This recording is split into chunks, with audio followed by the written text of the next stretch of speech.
Prenons le cas, par exemple, dans un système complexe, il y a ce qu'on appelle le pilotage. Il y a un objectif qu'il faut atteindre et il y a une performance. Et pour assurer la performance et atteindre l'objectif, il faut mettre en place un ensemble d'activités et de processus. Et les activités de processus, il y a plein de variables. Donc, ce n'est pas quelque chose qui est constant dans le temps. Donc, il y a des variabilités qui changent en fonction de plusieurs paramètres. Et il y a une mesure. Pourquoi? Parce qu'il y a plusieurs variables. Et il faut même faire une mesure. La mesure d'être évaluée par rapport à quoi? Par rapport aux objectifs. Et ça permet de lancer le processus de pilotage, ça veut dire les actions, passer en action. Et une fois passé en action, on fait agir sur ces variables qu'il y a une mesure, qu'il y a une évaluation et qu'il y a une décision et il y a une boucle dans une boucle. Tout ça, c'est le travail du manager. Le manager, il va faire ça pour assurer que le décollage sera à l'heure et l'atterrissage sera à l'heure en toute sécurité et en toute conformité. Alors, utilité d'indicateurs. Pourquoi un indicateur est là? Donc, pilotage vers la performance. Donc, il y a toujours des actions-réactions suite à la variabilité. Très bien. Évaluation de la performance par rapport aux objectifs. Donc, le premier, il va me guider, me piloter vers la performance. Et le deuxième va me permettre de m'évaluer par rapport aux objectifs. Rôle de réalisation, la traçabilité. Vous avez produit un tel produit dans telles conditions, donc il faut garder la traçabilité. Quelle était la température? Voilà la température, il y a un indicateur de température, il y a un indicateur de débit, il y a un indicateur de pression, il y a un indicateur de taux de charge, il y a un indicateur de tel paramètre. Donc, c'est pour assurer la traçabilité et s'assurer la conformité d'un produit ou d'un processus. Communication. Il faut présenter des résultats. Et pour présenter des résultats, pour vos communications, il faut utiliser des indicateurs. Il faut disposer des indicateurs. Les négociations. Pour négocier, on peut argumenter grâce aux indicateurs. Voir les indicateurs de l'évolution de notre chiffre d'affaires, voir les indicateurs d'évolution de notre taux de charge, voir l'évolution de notre marge bénéficiaire. Donc, ce sont des arguments de négociation que vous pouvez utiliser avec vos clients, avec vos fournisseurs, avec votre personnel, avec plein de choses. Et bien sûr, c'est aussi là pour la motivation, activité individuelle ou de groupe. Donc, quand vous réalisez une bonne performance, vous avez des bons indicateurs, vous avez tous les indicateurs au vert. Alors là, il n'y a pas mieux que ça. Et on va voir sur la partie revue de direction. Quand vous présentez les résultats des processus et que les pilotes du processus sont devant la direction et que le tableau de bord, quand il apparaît soit majorité vert, soit majorité rouge, alors là, ça met en difficulté la personne en charge de ce processus. Et là, parfois, ça peut être gênant même. Donc, il y a un dicton de Peter Drucker qui dit « If you can't measure it, you can't manage it ». Si vous ne pouvez pas mesurer, vous ne pouvez pas manager. Donc, toujours la mesure, elle est essentielle. Toujours la mesure, c'est une action qui est réelle, qui est palpable et qui a beaucoup de valeur dans le management. S'il n'y a pas de mesure, on ne sait pas où on est, on ne sait pas où aller. Et là, ce n'est pas du tout possible. Alors, l'hierarchie des indicateurs. Il y a des indicateurs stratégiques, il y a des indicateurs organisationnels et il y a des indicateurs opérationnels. Alors, les indicateurs stratégiques, ils permettent une prise de décision à moyen et long terme et qui concerne tout l'organisme. Donc, c'est le top management, c'est le conseil d'administration, sur la base des indicateurs que vous envoyez, donc vous êtes manager, et sur la base des indicateurs, il y a une prise de décision qui concerne l'organisme en sa globalité. Les indicateurs permettent de suivre l'organisation, permettant la mise en œuvre de la stratégie et l'atteinte des objectifs. Il y a aussi des indicateurs qui vont faciliter la déclinaison de la stratégie au niveau organisationnel. Et il y a des indicateurs opérationnels qui permettent de suivre les processus permettant d'atteindre les objectifs. Alors là, il faut qu'il y ait cette hiérarchie et il faut qu'il y ait une cohérence.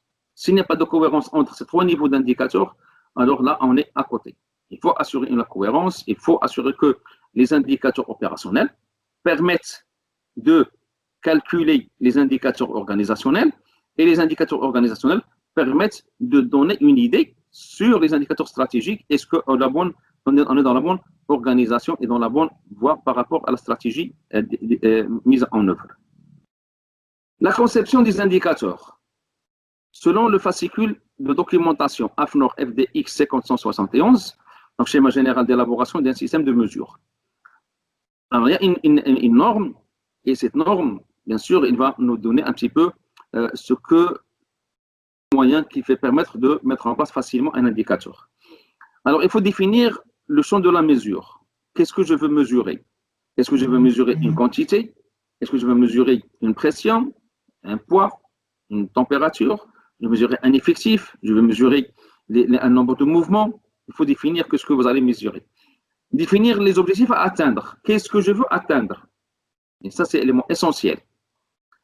Après, définir les critères. Quels sont les critères que je vais utiliser pour pouvoir statuer sur mon indicateur, choisir mon indicateur.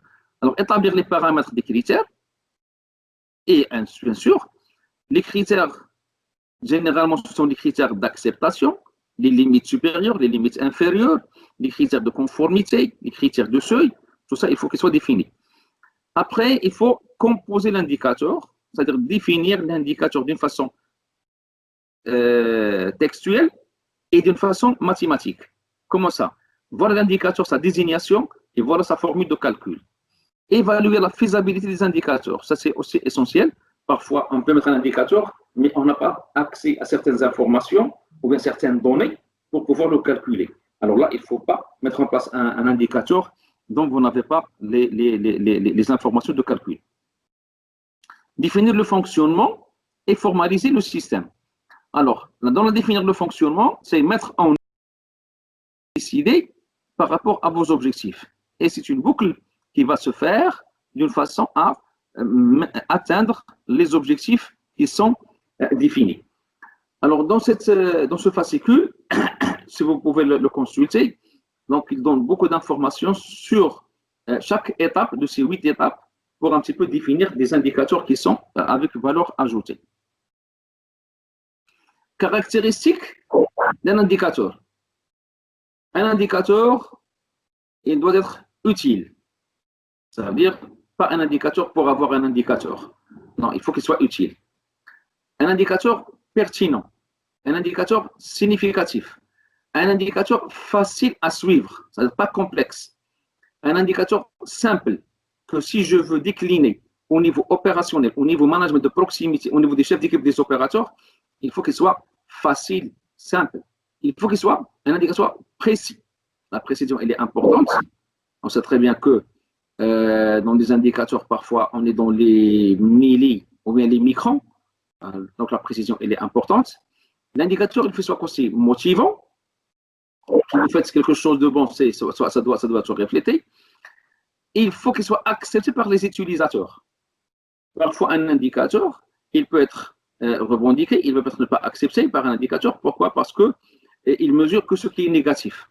Il ne mesure pas ce qui est positif. Et ça, c'est aussi important. Par exemple, je peux dire le taux de disponibilité des infrastructures et je peux dire aussi le taux d'indisponibilité des infrastructures. Et bien, c'est la même chose. L'un, il va mesurer une valeur presque de 100 et l'autre, il va mesurer presque de 100. Et alors là, c'est un choix. Cohérent avec les autres indicateurs. Oui, effectivement, ça c'est important parce qu'un indicateur seul ne sert à rien, mais un indicateur avec un ensemble des indicateurs, ils vont servir à construire le tableau de bord et il faut qu'il y ait une cohérence. Il faut qu'il soit stimulant la décision. C'est-à-dire que sur la base d'un indicateur, ce serait facile de prendre la décision immédiatement. Et là, on le prouve dans une réglementation marocaine sur les appareils à pression. Et on dit que dans le cadran du manomètre, il faut qu'il y ait une indication de couleur, basée sur les couleurs. La zone verte et la zone rouge. Alors, si votre opérateur, on donne à votre opérateur l'instruction que si l'aiguille passe à la zone rouge, vous arrêtez immédiatement la machine. Et effectivement, ça sera très facile, ça sera stimulant pour prendre la décision. Donc, c'est facile à observer, à analyser et la décision sera prise d'une façon rapide. Il faut qu'il soit centré sur l'objectif. Effectivement, s'il n'y a pas de relation entre un indicateur et un objectif, donc l'indicateur n'a pas lieu d'être. Et il faut aussi que l'indicateur soit non coûteux. Comment ça, non coûteux? Parfois, il faut des instruments, il faut beaucoup de modifications, il faut beaucoup de travail pour pouvoir mesurer un indicateur donné. Il faut parfois des instruments de très grande précision, très haute technologie, et c'est très cher. Alors, si vous avez ça, c'est bon. Mais si jamais ça tombe en panne, est-ce que vous serez en mesure de rechercher, de remplacer? Alors là, ça demande un budget, ça demande une validation, ça demande. Et entre-temps, vous serez dépourvu d'indicateurs. Alors là, toujours chercher quelque chose qui est facilement faisable, qui est facilement maîtrisable au niveau de votre organisme. Format d'indicateur. Il y a ce qu'on appelle les ratios. Donc, le rapport entre quantité d'unités différentes. Par exemple, le mètre cube par habitant. Si je suis par exemple dans la disponibilité d'eau ou bien dans la consommation d'eau par habitant. Arbre par hectare. Donc, je vais mesurer un petit peu le taux d'implantation des arbres. Et j'ai par exemple une zone, donc je mesure combien d'hectares, je compte le nombre d'arbres et je fais un taux. Et je vais dire que le taux que je vais augmenter de 10% ou bien de 15%. Lit par hôtel. Alors, effectivement, un hôtel, 2 hôtels, 3 hôtels pour les comparer en matière de grandeur, donc c'est en matière de nombre de places. Donc, c'est le nombre de lits par hôtel, c'est aussi un ratio. Dirham par agent, c'est-à-dire le taux que je vais de contribution ou bien le taux de motivation. Donc, par agent, on va donner telle somme d'argent. Donc, c'est un dirham par agent. Il y a plein de choses que des ratios on peut utiliser. Il y a ce qu'on appelle les taux, c'est-à-dire pourcentage d'un ensemble. 15% du chiffre d'affaires. Donc, je vais dire que 15% du chiffre d'affaires vient des relations avec les clients, avec le marché international. Ou bien 15% de mon chiffre d'affaires, c'est fait par le produit X. 10% des étudiants sont des génies.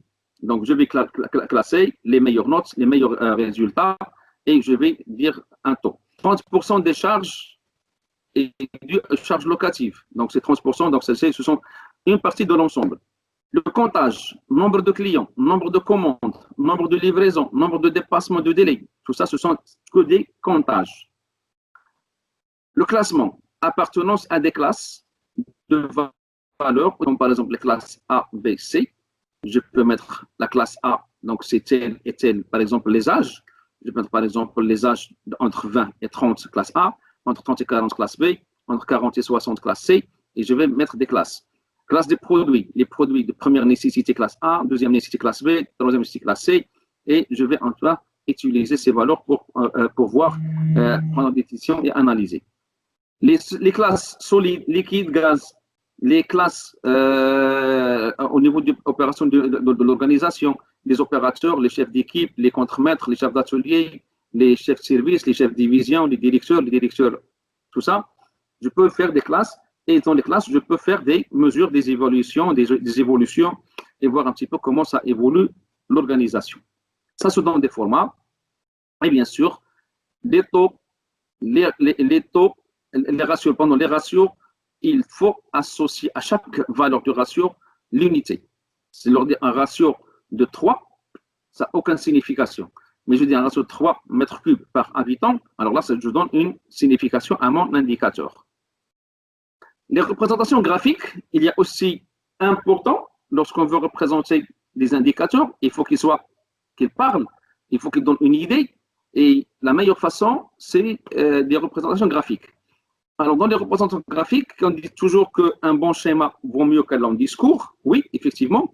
Mais parfois, si on utilise une mauvaise représentation graphique, on réduit l'importance de l'indicateur du tableau de bord.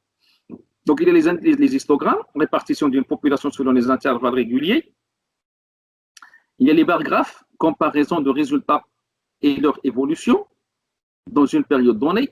Donc, on peut dire, voilà, les années, le trimestre 1, trimestre 2, trimestre 3, trimestre 4, comment on évolue. Je prends par exemple le Japon, il est à cette valeur, à cette valeur, à cette valeur, puis il a fait une rechute. Donc c'est une évolution dans le temps et ça permet de comparer plusieurs pays ou bien plusieurs ateliers ou bien plusieurs processus. Par exemple, dans le management de la santé et sécurité du travail, on peut faire par exemple l'évolution de non-conformité par processus. Et on va définir ici le nombre de non-conformités et ici, le nombre de non-conformités, les processus et par période de temps. Et je vais voir, chaque processus sera une représentation. Donc, je parle par exemple processus achat avec cette non-conformité, puis il passe à réduire, il passe à réduire et il passe à maîtriser. Processus production, donc un certain nombre de non-conformités, ça augmente, ça augmente, ça augmente, alors il y a un problème. Tout ça, ça permet de mieux gérer et utiliser et mieux utiliser les indicateurs calculés. Il y a ce qu'on appelle le nuage de points, dispersion des variables par rapport à une référence. Et ça permet aussi de voir où est-ce qu'on se situe notre indicateur par rapport à une valeur de référence. Et on va se trouver avec des valeurs qui, plus ou moins. Alors, ces valeurs qui sont dans cette zone-là, on peut aussi voir est-ce qu'on s'éloigne de la valeur de référence, soit plus haut, soit plus bas, ou est-ce qu'on est concentré à notre valeur de référence, et ça permet de statuer, de prendre une décision, bien sûr. Les courbes, donc évolution d'un paramètre avec la possibilité de comparaison avec des valeurs de référence, objectifs, seuil de non-conformité, valeur antérieure, il est. Donc, qu'est-ce que je fais? Je vais, par exemple, c'est ça mon objectif. Je vais mettre les valeurs de l'année précédente, par exemple, les seuils de non-conformité, et je vais voir, regarde, comment j'évolue dans le temps. Et ça, c'est aussi important pour toujours rester dans les valeurs de conformité. Alors, les courbes qu'on peut utiliser, c'est généralement dans les cartes graphiques, les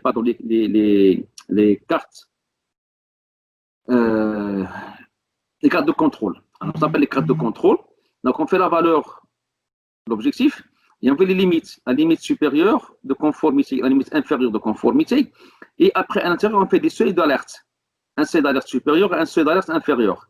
Si jamais mes valeurs atteignent le seuil d'alerte, alors là, il faut réagir pour éviter de dépasser les valeurs limites d'acceptabilité. Il y a aussi un diagramme qui s'appelle le diagramme radar. Il est très utile pour tout ce qui est présentation des résultats des processus. Donc, situation à un instant donné, plusieurs critères avec des valeurs mesurées et des valeurs de référence. C'est de nos conformités, objectifs, réalisation. Par exemple, donc, ça c'est très facile par rapport avec le fichier Excel. Donc, je vais voir, j'ai plusieurs résultats de plusieurs processus.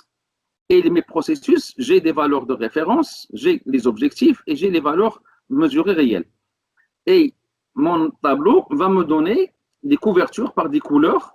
Et lorsque je vois que la couleur qui domine ou la couleur qui tend vers l'extérieur, c'est la couleur dominante, donc à ce moment-là, je dois pouvoir évaluer quels sont les processus qui sont bons et les processus qui demandent des actions d'amélioration. Les camemberts, répartition entre différentes classes, en pourcentage ou nombre, par rapport à l'ensemble ou par rapport au total. Ça veut dire que j'ai par exemple une activité hebdomadaire et je sais très bien le taux de réalisation par jour. Donc, combien j'ai réalisé lundi, j'ai réalisé mardi, mercredi, jeudi, vendredi. Et je vois que la grande majorité se fasse le lundi et le vendredi. Donc, ça peut me donner une partie sur la charge de travail, par exemple. Le camembert, par exemple, la répartition de mon chiffre d'affaires. Donc, j'ai un chiffre d'affaires et je vois comment il est réparti. Les ventes locales, les ventes à l'international, les ventes d'un produit X, un produit Y, tout ça, je peux les visualiser. Donc, je paramètre mon diagramme pour me donner une façon de lecture rapide et facile de mes résultats. Et ça, c'est très facile maintenant avec les outils Excel. Ça facilite énormément les choses. Il y a d'autres outils plus développés que l'Excel, des ads qu'on utilise parfois pour un petit peu avec les PowerPoints pour faire des représentations graphiques étonnantes.